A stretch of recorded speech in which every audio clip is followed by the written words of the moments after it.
sensorial significa... Doctor, disculpe que le interrumpa, no está compartiendo pantalla. Ya, un momento.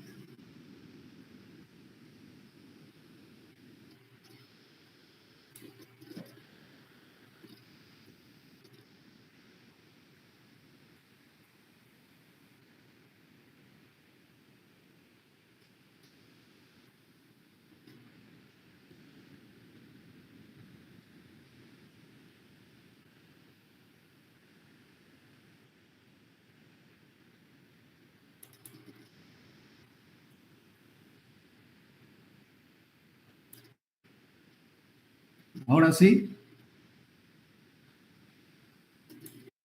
Hola. Sí, doctor, ahora ya se puede ver. Ya, listo. Entonces vamos a hablar sobre las alteraciones de la audición en el adulto mayor.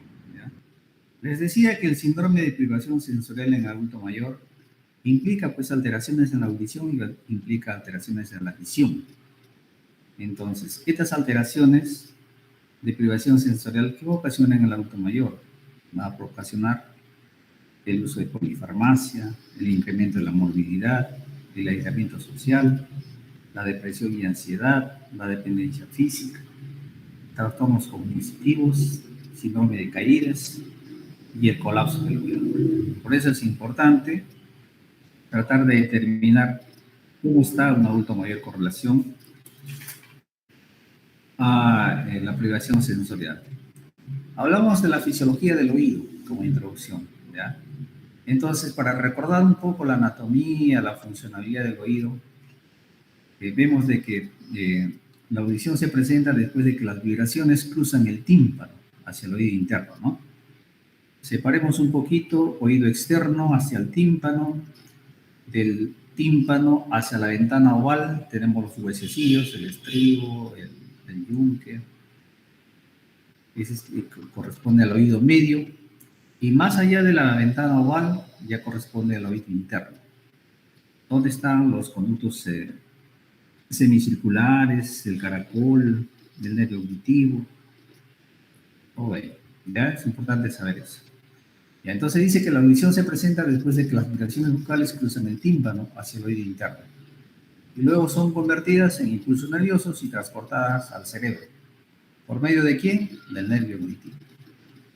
Entonces, un oído sano es un órgano exquisitamente sensible, capaz de procesar frecuencias de sonido que va desde 20 Hz a 20 kHz. Es particularmente sensible a señales de entre 500 a 4000 Hz, lo que incluye las frecuencias más importantes para todo el proceso de habla. Ahora, el equilibrio se controla en la parte del oído interno a través del líquido y las pequeñas vellosidades en el conducto semicircular óseo, o sea, el laberinto, que estimula al nervio. Ahora, ¿qué sucede durante el envejecimiento? Nos dicen que hay una degeneración del órgano de córtida. El órgano de córtida está en el oído interno, ¿ya? Hay una pérdida de neuronas en la cóclea y en la corteza temporal, igual al oído interno. Hay una disminución de la elasticidad de la membrana basilar afectando la vibración. Hay una osteoesclerosis de la cadena de los huesecillos del oído medio. Hay una excesiva acumulación de cerumen. Hay una disminución de la producción de endolinfa en los canales semicirculares. Hay una degeneración de las células vellosas de los canales semicirculares. Entonces, todo ocurre con el proceso de envejecimiento. Se dice que más del 30% de los mayores de 65 años y el 50% de los mayores de 80 años tienen una pérdida auditiva demostrable por audiograma, ¿ya? Entonces, más del 50% en mayores de 80 años. Estamos hablando de una pérdida auditiva. Los hombres tienen 20% más deterioro auditivo que las mujeres y depende de factores ambientales y genéticos. Ahora, la nitidez, o sea, la agudeza en la audición puede declinar ligeramente comenzando alrededor de los 50 años por posibles cambios en el nervio auditivo. El cerebro puede tener también una disminución leve de la capacidad de procesar y traducir los sonidos. Y la causa más frecuente es el tapón de cerumen, una causa que puede revertir. Se estima que el 70 al 80% de adultos entre 65 a 75 años de edad padecen de presbiacusia y que se relaciona con la disminución de la calidad de vida. Al hablar de presbiacusia, es un término que produce una disminución de la audición, que erróneamente lo catalogan como parte del envejecimiento. ¿Ya? Que se produzca alteraciones durante el envejecimiento en el sistema auditivo, sí, pero no todos van a ir a la presbiacusia. Sin una correcta percepción auditiva, la conexión con el medio se hace difícil. Las repercusiones psicológicas y sociales que provocan pueden afectar al paciente. Una persona tiene que oír para ver qué te dicen, para estar en contacto con el medio. El anciano puede presentar todas las enfermedades otológicas que provocan hipoacusia del adulto. O sea, puede tener otitis agudas, crónicas, otoesclerosis, hipoacusia neurosensorial, idiopática, etc. Ahora, hemos dicho que se produce el envejecimiento del oído externo, oído medio, oído interno, del nervio auditivo, de los núcleos cocleares, de la vía nerviosa de asociación, de la corteza cerebral. Sí, se produce. Y a medida que la persona envejece, las estructuras auditivas se deterioran. El tímpano con frecuencia se hace más grueso. Los huesecillos del oído medio y otras estructuras se afectan. Pero nosotros tenemos que hacer una exploración del sistema auditivo. ¿Y cómo lo hacemos? Físicamente, hacemos una inspección utilizando el otoscopio, ¿no? Para ver cómo está el tímpano, para ver cómo está el conducto auditivo externo, si tiene presencia de cerumen. Tenemos que ver la morfología externa del pabellón. El pabellón auricular y el conducto auditivo externo tienen una función, ¿no? Captar el sonido y llevarlo hacia el oído interno. Lamentablemente nosotros no podemos mover el pabellón auricular para tratar de captar el oído a donde esté, ¿no? A diferencia de los animales. Ellos sí mueven el oído y pueden captar determinados sonidos. Ya. Entonces la inspección a través del otoscopio. Tenemos que examinar el par craneal para buscar signos de parálisis facial o nistagmus. A la exploración general tenemos que ver cómo está la articulación de las palabras y el habla. La otoscopía, que habíamos dicho que es la prueba principal, para identificar afecciones del conducto auditivo externo, ya hemos dicho tapones de cera, cuerpos extraños, y la valoración de la membrana timpánica. Ahora, una exploración funcional se hace a través de la acumetría. Y en la acumetría tenemos dos pruebas, la prueba de Weber y la prueba de Riemann. La prueba de Weber, esta acumetría se hace con un aparatito. Ya, la prueba de Weber compara la vía aérea y ósea, o sea, el sonido que ingresa por la vía aérea y la que se conduce por el sistema óseo, apoyando el diapasón, ese aparatito se llama el diapasón, en la línea media del cráneo, ¿no? Aquí en el ejemplo que les he puesto aquí, por ejemplo, en la prueba de Weber, acá está el diapasón, arriba, en la frente más o menos, o arriba en la zona occipital, ahí está. ¿Ya? Entonces nos va a comparar la vía aérea y la ósea, apoyando el diapasón en la línea media del cráneo. Y la prueba de Riemann compara la vía aérea y la vía ósea de cada oído, por separado, apoyando el diapasón y en la apófisis mastoides para ver la vía ósea hasta que deja de percibirse y luego se pone delante del oído para ver la vía aérea, preguntando si oye o no. ¿Ya? Entonces acá tenemos, en cada oído se hace con el diapasón en la prueba de Riemann, ¿no? Tanto en el oído como en la apófisis mastoide. ¿Ya? Decimos que existe normoacusia cuando Riemann es positivo, bilateralmente. O sea, la vía aérea es mejor que la vía ósea en la conducción del sonido. ¿Ya? Entonces, normoacusia, Riemann positivo, bilateral, o sea, de los dos oídos, donde la vía aérea es mejor que la vía ósea. Ahora, veamos los tipos de hipoacusia. Según el origen de la lesión, tenemos de conducción o transmisión, ¿no? Son aquellas ocasionadas por cualquier proceso que limite la llegada del sonido del oído al oído interno. Puede haber defectos en el conducto auditivo externo, en el tímpano, en el oído medio, en la cadena osicular. Se hace una acumetría y el RINE es negativo en el oído enfermo. Y el Weber se lateraliza al lado enfermo, ¿ya? Entonces hay una pérdida auditiva ligera a media más o menos. Entonces esa es la hipoacusia de conducción o transmisión. Existe la hipoacusia de percepción o neurosensorial, que son ocasionadas por lesiones en el oído interno. Conducción y transmisión, oído externo y medio. La de percepción o neurosensorial, lesiones en el oído interno, sobre todo en su porción coclear o de las vías auditivas, retrococlear. Desde el nervio auditivo, que es el octavo par, hasta la corteza auditiva. En la acumetría, el RINE es positivo en el oído enfermo y el Weber es lateralizado hacia el oído sano. Ahora, desde según el origen de la lesión, ¿no? De conducción o transmisión y de percepción o neurosensorial.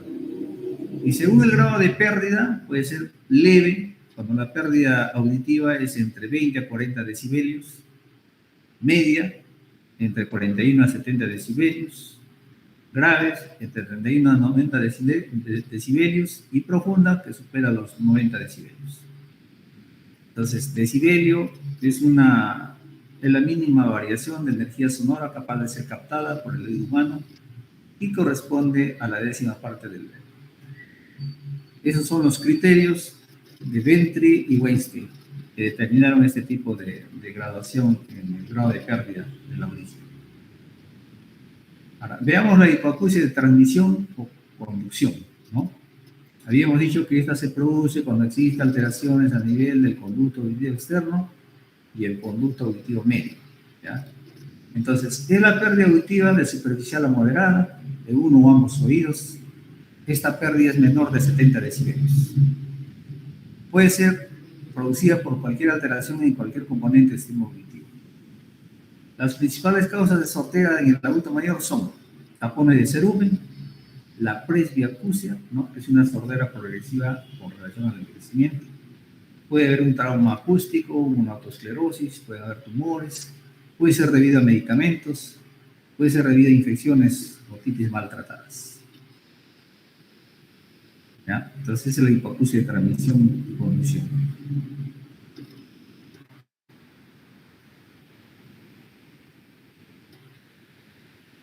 A ver, en el oído externo, ¿qué lesiones puede haber que produzcan ese tipo de hipoacusia? Puede haber un tapón de cerumen, traumatismo poco extraño, otomicosis, osteomas, queratosis obstruda, tumores malignos del conducto auditivo externo.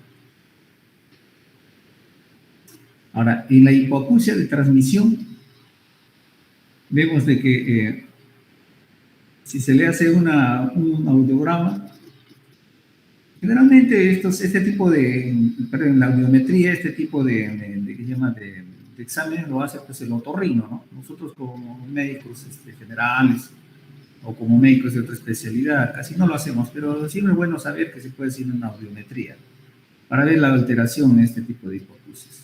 No lo vamos a explicar detalladamente porque eso lo vamos a ver o lo van a ver ustedes cuando hagan su rotación por otorrino. En la hipoacusia neurosensorial, por alteración de la conducción del transductor, o sea, la cóclea, oído interno, habíamos dicho, el conector, que es el par craneal tau, o el analizador de la sensación sonora, que es el sistema nervioso central, que implica un daño del oído interno a través del nervio auditivo del cerebro. ¿Ya? Entonces, la hipoacusia de neurosensorial, oído interno. Ahora, existen principales afecciones que provocan alteraciones en la audición del adulto mayor. ¿Cuáles son? Habíamos ya detallado anteriormente, pero ahora lo vamos a hacer un poquito más expansivo. Tenemos el tapón de cerumen higoepitelial, de la causa más frecuente en el adulto mayor. Se produce por una atrofia o deshidratación de la piel del conducto auditivo externo que favorece el acúmulo de secreción ceruminosa y o los restos epiteliales de descamación.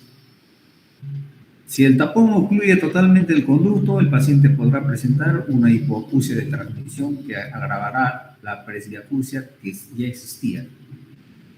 Hará una sensación desagradable de ocupación del conducto, hará una autofonía, vértigo si el tapón es muy duro y comprime el tímpano.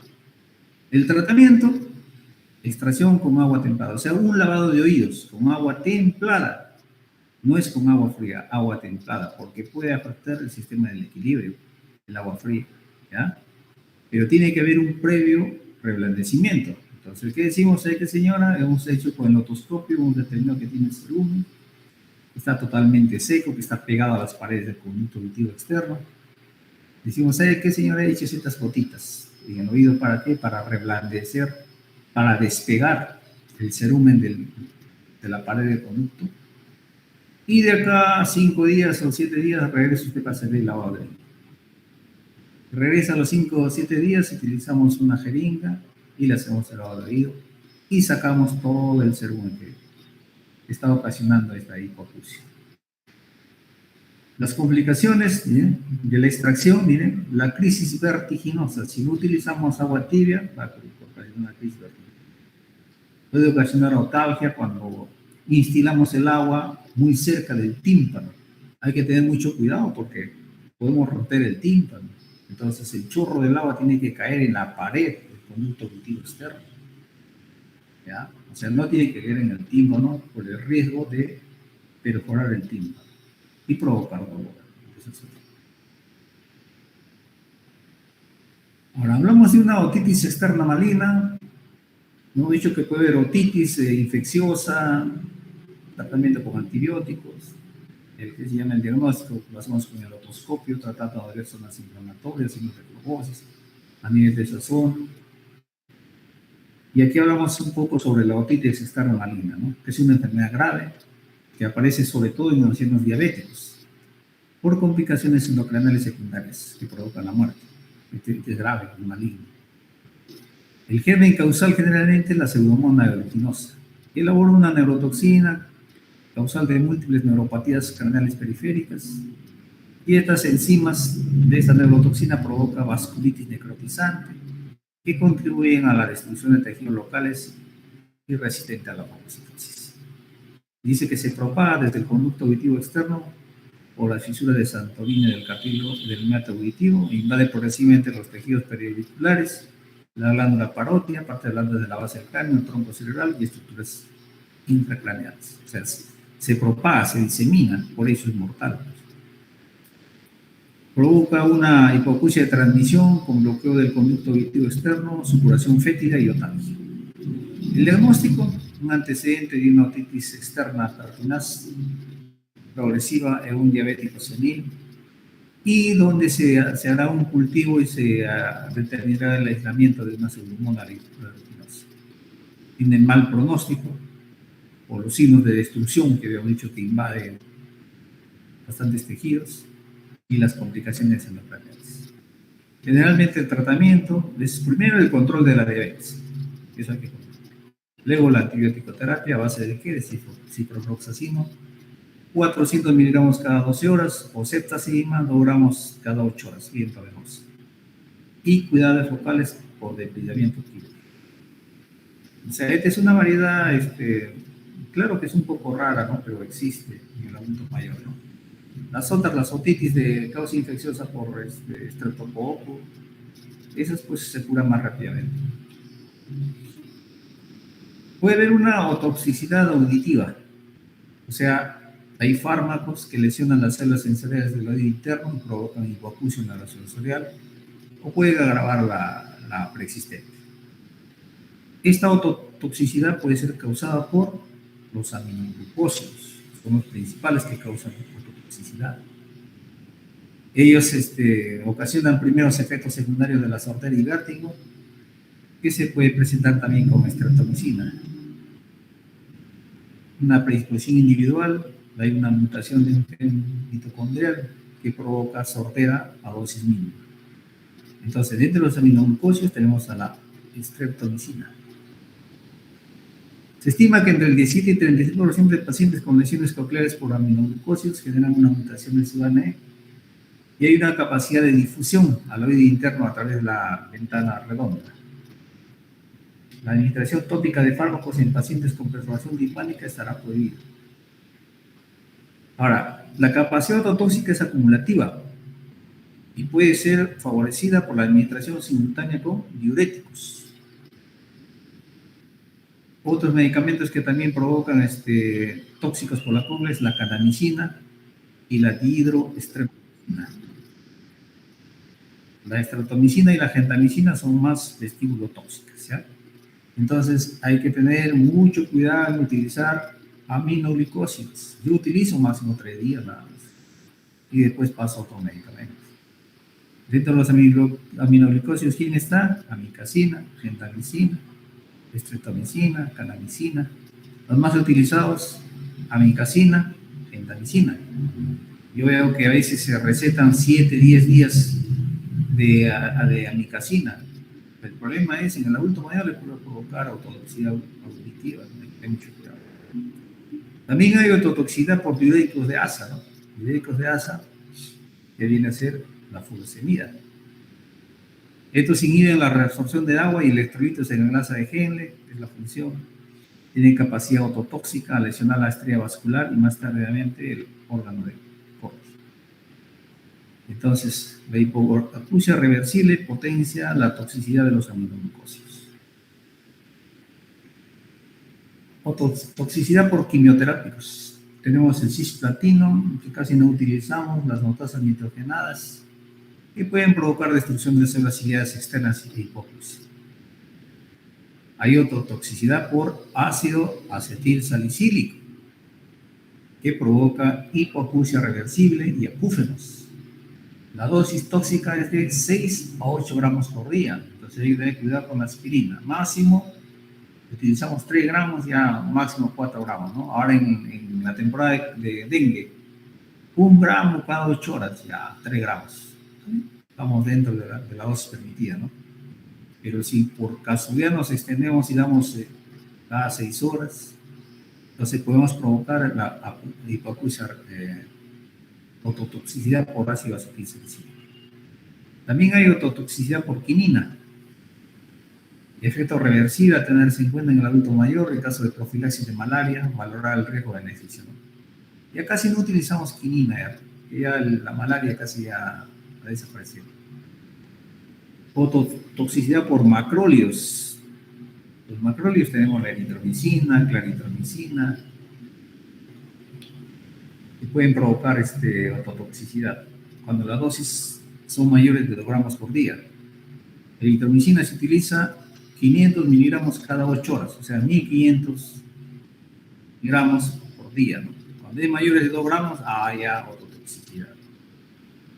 Entonces pueden provocar hipoacusia, desaparecen al suspender la administración del medicamento. Otra afección que puede provocar alteraciones en la audición en el adulto mayor es el trauma acústico, ¿no? El oído puede resultar dañado por ruidos intensos, de forma aguda, debido a explosiones, armas de fuego, etc. Que al no dar tiempo al oído de poner en marcha su mecanismo de defensa, o sea, la contracción del músculo del martillo o estribo para así fijar la cadena muscular, puede provocar un daño tanto en la membrana timpánica, perforación del tímpano, como en las células ciliadas. A veces de broma, pues agarramos una pistola de esas artificiales que provocan sonido y pegamos un tiro, ¡ah! Suena. Y el oído se puede alterar, ¿no? Los ruidos, demasiado ruido de las motocicletas, de los vehículos, pueden dañar la membrana timpánica. También el trauma acústico se puede producir por fracturas del peñasco o de la articulación temporomandibular, que pueden obturar el conducto auditivo externo por sangrado o por la interposición del hueso y partes blandas. Entonces, cuando uno se golpea la zona del peñasco y la articulación temporomandibular, puede obturar el conducto auditivo externo. También la introducción de cuerpos extraños, sobre todo de algodón, que no es retirado y puede originar la obstrucción. los famosos hisopos, ¿no? Que se introducen los hisopos, se humedecen, queda un poco de algodón, se introduce en otro hisopo, se sigue más el cerumen y se forma pues un tapón. Ahora, si el hisopo te lo introduces demasiado, puede perforar el tímpano también, por eso hay que tener bastante cuidado.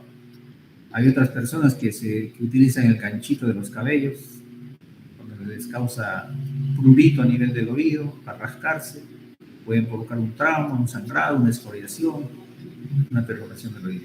Por eso hay que tener mucho cuidado. Ahora, el traumatismo que más afecta a los ancianos es el crónico, es el debido a la exposición prolongada en el trabajo o en ambientes ruidosos en las ciudades, que a lo largo de los años puede afectarle y agravar el deterioro propio de la edad o la presbiacusia.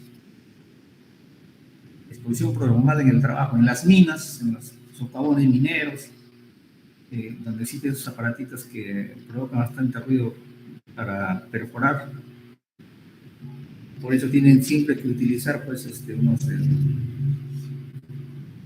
unos aditamentos para tapar los oídos. Todo ruido mayor de 80 a 90 decibelios puede afectar la audición. Entonces, la sintomatología consiste en una hipoacusia progresiva mientras el paciente permanezca en ambiente ruidoso y la presencia de acúfenos, o sea, ruidos. La audiometría muestra hipoacusia perceptiva, generalmente bilateral y simétrica, con afectación principal de las frecuencias agudas. En un comienzo es típico el descenso aislado de la frecuencia de 4000 Hz, mientras que el resto de las frecuencias aumentan y se mantiene un daño auditivo. La prevención requiere la utilización de cascos o tapones aislantes del ruido, similares a los que usan los cazadores. El tratamiento es rehabilitador de adaptación de audífonos.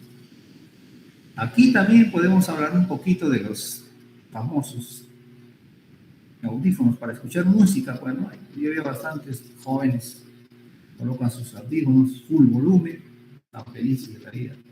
Pero eso les puede provocar una hipoacusia porque tiene una exposición prolongada, ¿ya?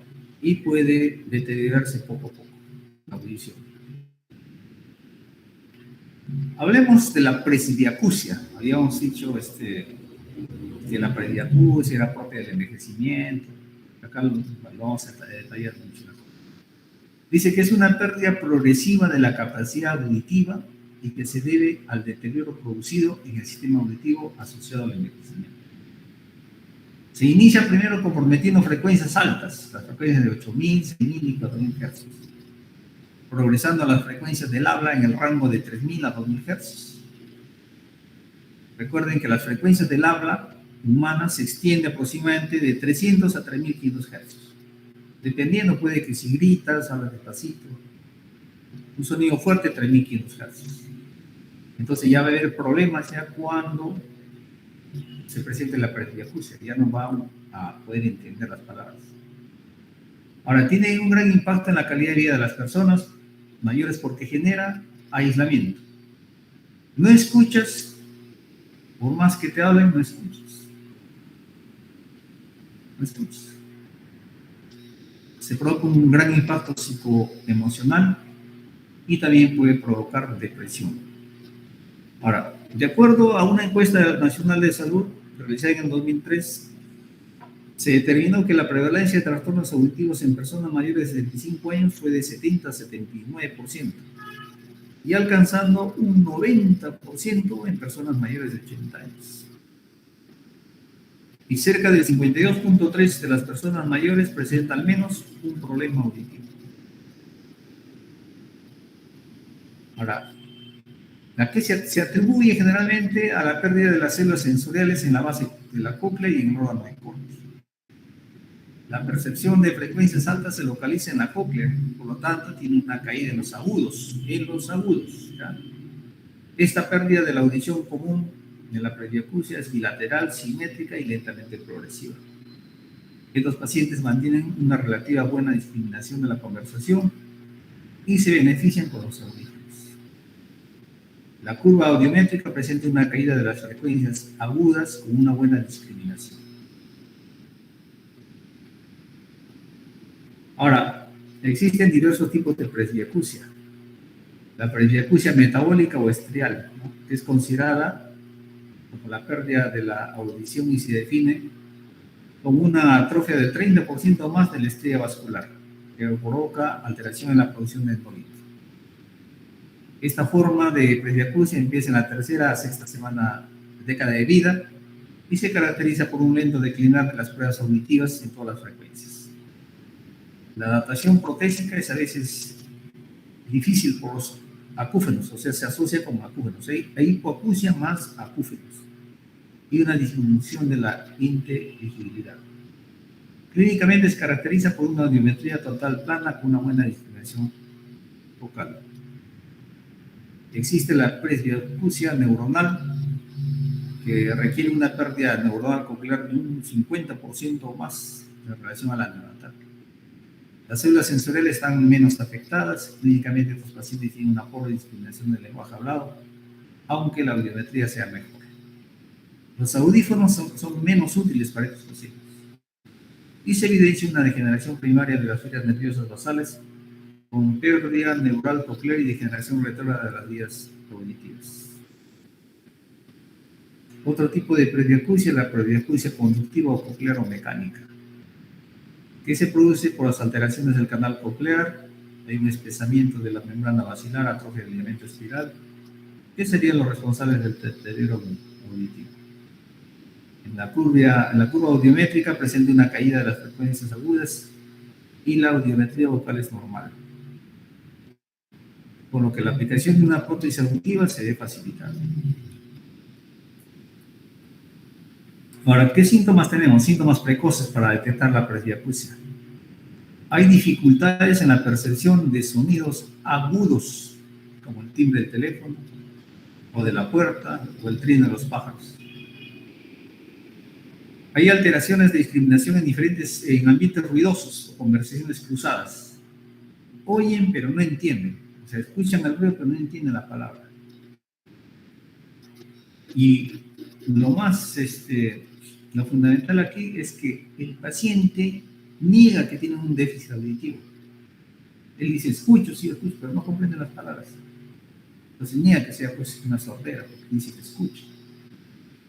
Los síntomas tardíos es deterioro progresivo del umbral de audición conversacional y de la zona de frecuencia del campo auditivo mayor. Importancia para una percepción de palabras entre 500, 1000, 2000 Hz.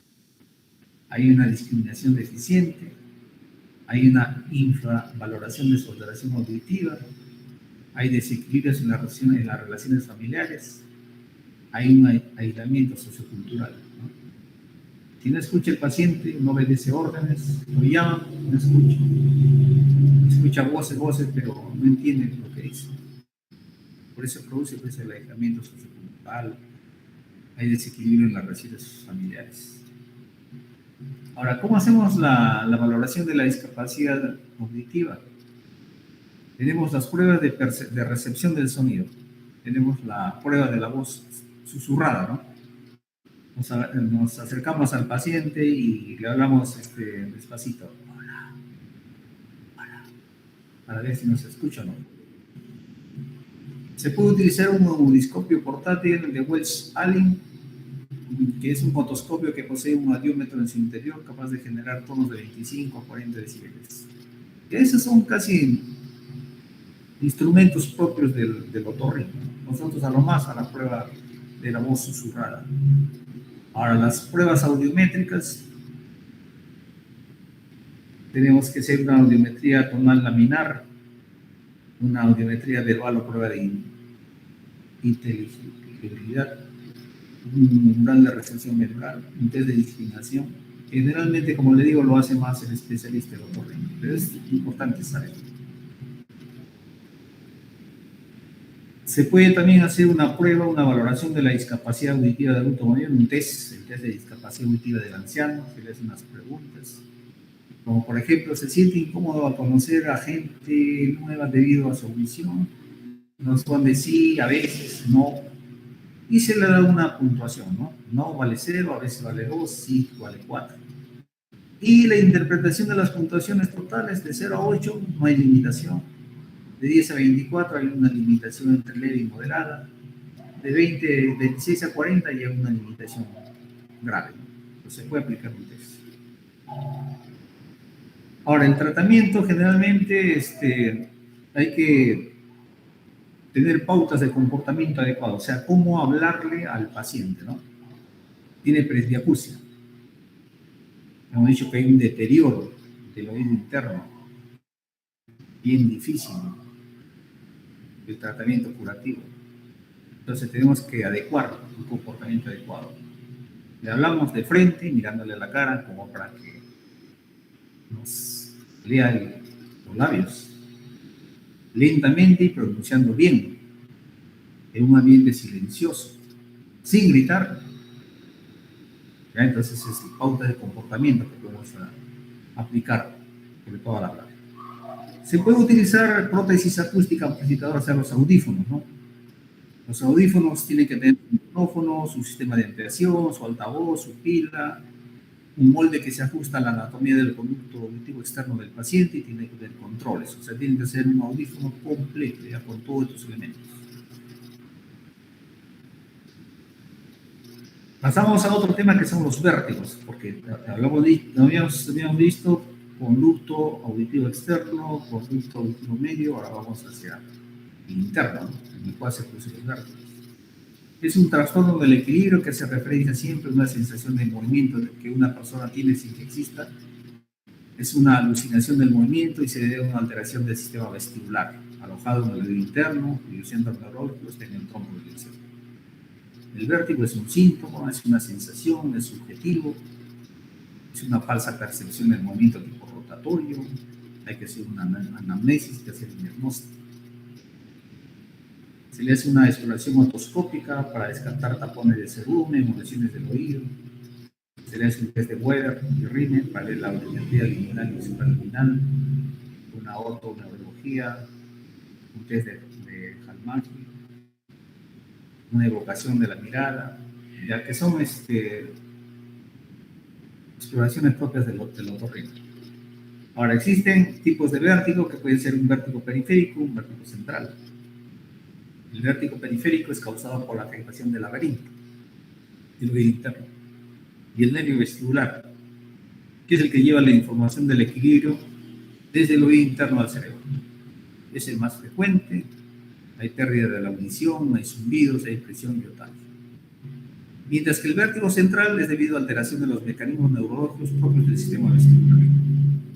Hay alteraciones de la marcha y la postura, hay inestabilidad, hay visión doble, hay problemas con la deglución, hay cefalea intensa. Ahora, las causas del vértigo periférico pueden ser medicamentos ototóxicos tipo aminoglucósidos, cisplatino, diuréticos, salicilatos. Puede haber una lesión como un traumatismo craneal, una inflamación del nervio vestibular, una neuronitis, una irritación e inflamación del medio interno, una laberintitis, el Meniere, presión del nervio vestibular ocasionado por un meningioma o un schwannoma. Ahora, los vértigos de tipo periférico pueden ser un vértigo posicional paroxístico benigno. Es bueno conocer este tipo de alteraciones, ¿ya? Porque mire, yo constantemente veo pacientes adultos mayores con vértigo. No pueden ni levantar la cabeza, no pueden ni sentarse. Y es un problema agudo que hay que solucionar. Hay pacientes que están en las áreas rurales, no hay otorrino. Otorrino, ¿dónde hay? Solamente en Piura, en la capital. Distritos, Chulucana, no hay otorrino. Otro distrito, Salitral, Morropón, peor, todavía no hay nada. Entonces tenemos que hacer un diagnóstico e iniciar un tratamiento.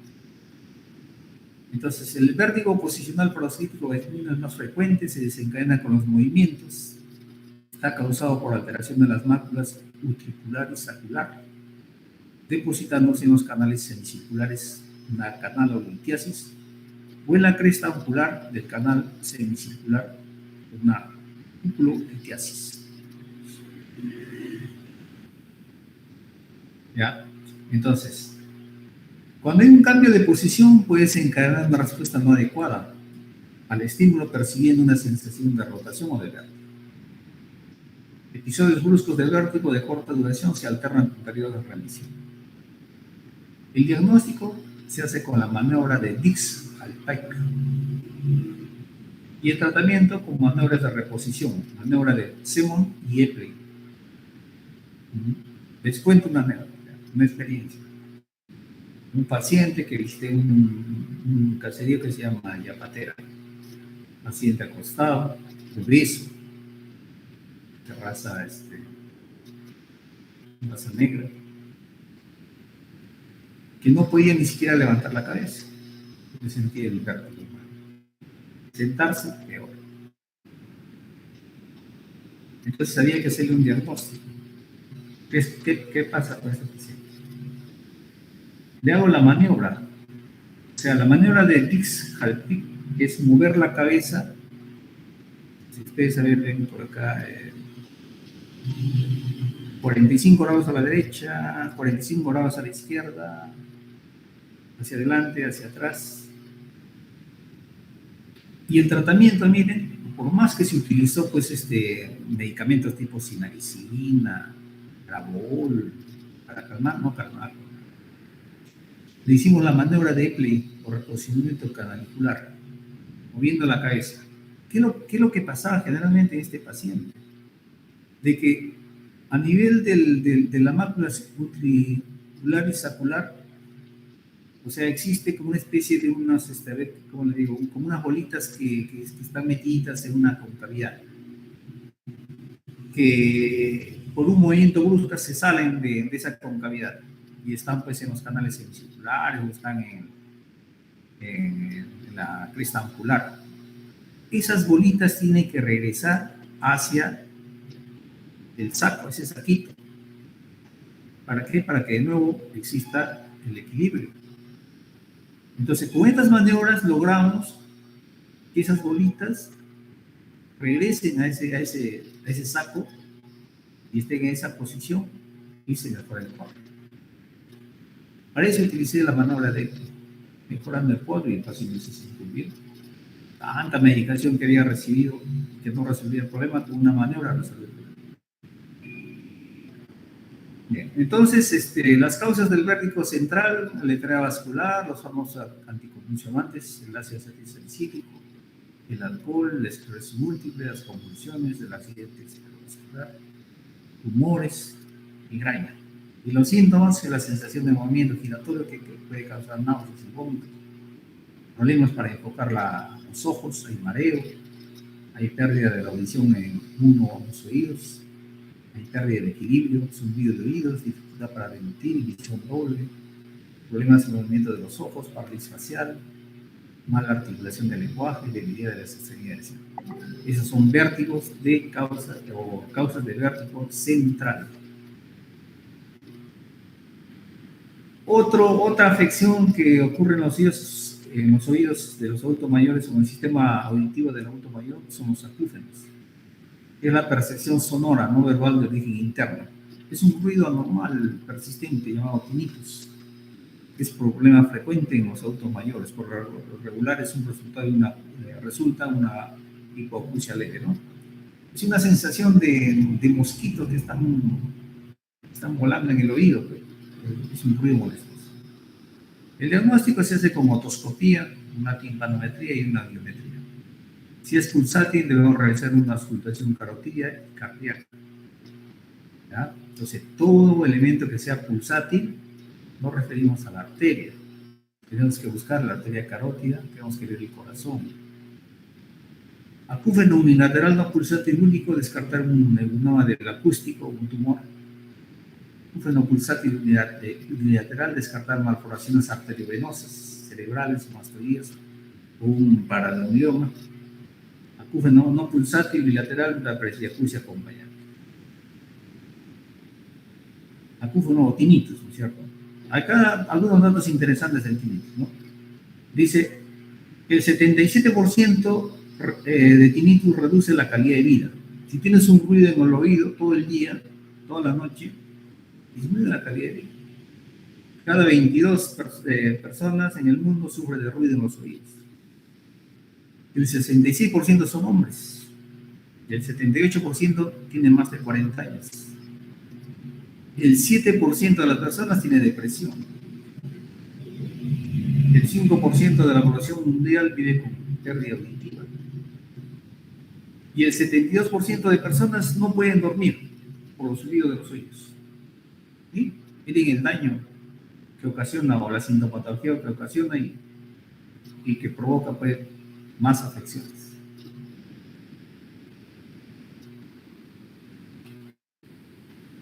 Ahora veamos el síndrome de Meniere, que es la excesiva acumulación de endolinfa y ocasiona distensión del espacio endolinfático, produciendo la ruptura del laberinto membranoso, mezclando la endolinfa con la perilinfa.